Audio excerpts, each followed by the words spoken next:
नमस्कार श्रोताओं, रेडियो जागो 90.4 एफएम के लिए मैं अभय शंकर गौड़ आपको ले चलता हूं आज उस शख्सियत की आपसे बात कराने के लिए, उसके द्वारा हरदोई में किए गए कार्यक्रमों की एक झलकियां देने के लिए, जिन्होंने आप जिस आवाज़ को सुन रहे हैं यानी कि रेडियो जागो 90.4 एफएम का वर्ष 2023 में इसका उद्घाटन किया था।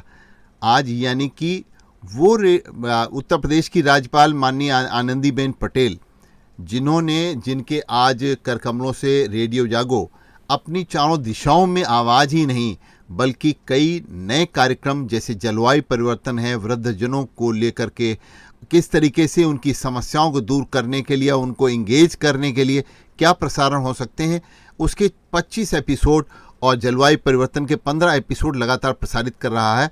तो ये प्रेरणा हमको मिली है उत्तर प्रदेश के राज्यपाल आनंदीबेन पटेल से, जब उन्होंने 11 अप्रैल 2023 को रेडियो जागो 90.4 एफएम हरदोई का उद्घाटन किया था।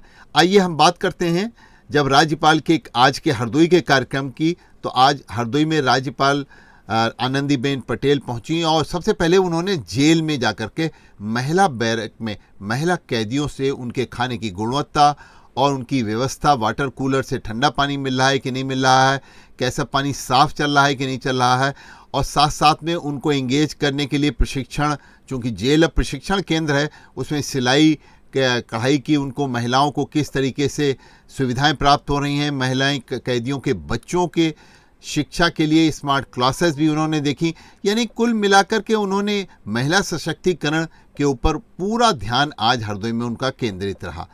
उन्होंने इसके बाद में हरदोई के एक शाहजहाँपुर रोड स्थित क्लब में भी गई और वहां उन्होंने जाकर के आंगनबाड़ी कार्यकर्ताओं के एक कार्यक्रम का भी उन्होंने शुभारंभ किया। इस अवसर पर उनके साथ प्रदेश की उच्च शिक्षा राज्य मंत्री रजनी तिवारी और जिला पंचायत अध्यक्ष श्रीमती प्रेमावती, हरदोई के सवाजपुर के जनप्रिय विधायक माधवेंद्र प्रताप सिंह रानू और साथ साथ में संडीला की विधायक अलका सिंह अरवंशी और भारतीय जनता पार्टी के जिला अध्यक्ष अजीत सिंह बब्बन भी उनके साथ रहे। तो आज आपको बता दें कि उन्होंने जो महिला कार्यकर्त्री हैं उनकी समस्याओं को लेकर के या उनके द्वारा किए जा रहे कार्यक्रमों को लेकर के उनका सारा ध्यान केंद्रित रहा। उन्होंने शिशुओं, धात्री महिलाओं और कुपोषित बच्चों के लिए किए जा रहे कार्यक्रमों पर विस्तार से चर्चा की और इन कार्यक्रमों में उन्होंने हरदोई जिले के आंगनबाड़ी केंद्रों की महत्वपूर्ण उपलब्धियों पर एक वीडियो क्लिप उनको जब दिखलाई गई तो उन्होंने उसकी तारीफ भी करी। और इसी के साथ साथ आंगनबाड़ी केंद्र फरदापुर की बच्चियों ने सरस्वती वंदना करके उनको अपनी प्रस्तुति दिखलाई। और आपको बता दें कि हरदोई में उन्होंने एक जब छोटे बच्चे, उसका नाम था धैर्य, उतने शिव तांडव स्रोत सुनकर राज्यपाल महोदय को सुनाया तो वो वास्तव में आश्चर्यचकित रह गई। इसी के साथ बच्चों ने आज देशभक्ति के गीत पर नृत्य भी उनको दिखला करके उनका मन मोह लिया।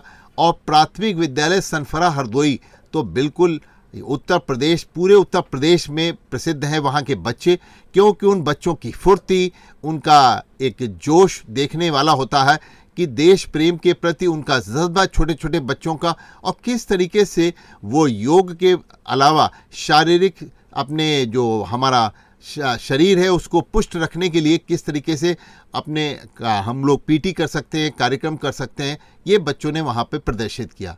महाराणा राज की स्नातकोत्तर महाविद्यालय की एक छात्रा निष्ठा शुक्ला ने विकसित भारत पर आधारित ओजपूर्ण भाषण भी वहाँ पे दिया।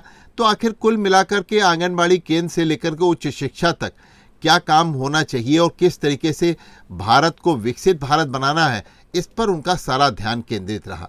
उन्होंने जो संदेश दिया वो ये कहा कि लिंगानुपात जो है हमारा, यानी महिलाओं और पुरुषों के बीच में जो जन्म उनकी है उसका अंतर जो है वो कम होना चाहिए, बेटी को बचाने के लिए कार्य होना चाहिए। उनका संदेश था बेटी की अच्छी तरीके से पालन पोषण होना चाहिए और बेटियों को आगे भी बढ़ाना चाहिए। उनका कहना था कि बेटियां आज सब कुछ कर सकती हैं। तो राज्यपाल ने कहा कि आज अगर आवश्यकता है तो जीवन में सभी के अनुशासन लाने की आवश्यकता है, कौशल होना चाहिए, जिससे कि आप कौशल विकसित होंगे तो आप अपनी आजीविकोपार्जन कर सकते हैं। आंगनबाड़ी कार्यकर्तियों को उनके योगदान की सराहना भी उन्होंने की, क्योंकि कई आंगनबाड़ी कार्यकर्तियों ने उनको अपने बेहतर प्रस्तुति भी पड़ी।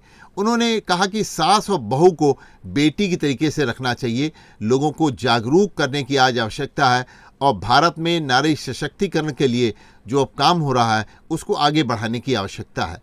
उनका कहना था कि हमारी बेटियां बाहर निकल सकती हैं। उनका कहना था कि प्रधानमंत्री नरेंद्र मोदी द्वारा जो मुद्रा योजना है, स्वयं सहायता समूह के माध्यम से महिलाएं मजबूत हो रही हैं। परिवर्तन हमको अपने सामने सब देखना है और हम परिवर्तन कर सकते हैं अगर हमारे अंदर जज्बा है। तो उन्होंने किसानों के लिए भी कहा कि किसान आज अपने उत्पाद विदेशों में भेज रहे हैं, तो भारत किस तरीके से विकसित हो रहा है।